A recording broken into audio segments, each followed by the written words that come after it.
Scrum trainers love to overcomplicate things. Sprint velocity, definition of done, burndown charts, story points, Scrum of Scrums. Meanwhile, your team still doesn't know who decides what to build next. Here's the truth. Scrum has exactly 11 components, not 50, not 100, 11. And yet most people cannot name them after 2000 certification course. Why? They are memorizing jargon instead of understanding the pattern. After training 140,000 students and leading Agile transformation as Chief Information Officer, I've seen same mistake repeatedly.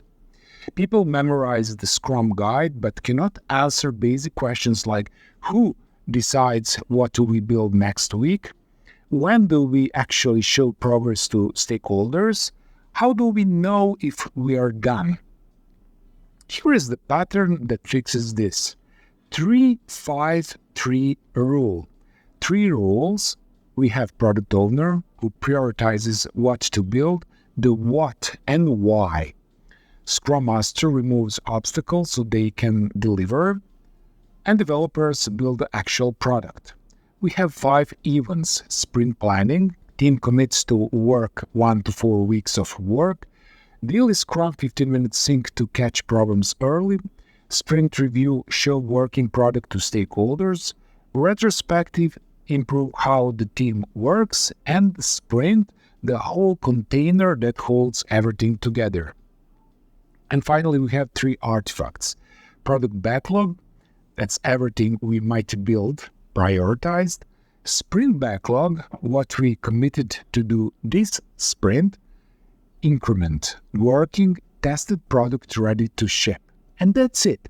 That's the entire framework. 3 plus 5 plus 3 equals 11 components. No mystery, no complexity, just clear pattern. You don't need an IT background to understand this. You don't need technical skills. You don't even need project management experience. You just need to recognize the pattern. I've used this exact approach to train team members who now work at Microsoft, Google, Amazon. I've used this to reduce project delivery time by 30% as Chief Information Officer, and I've helped more than 6,000 people land their first Scrum role, many from non-tech backgrounds. The full breakdown with templates, real examples, and what to say in your first sprint planning in my free Scrum playbook. Comment playbook and I will send you the link.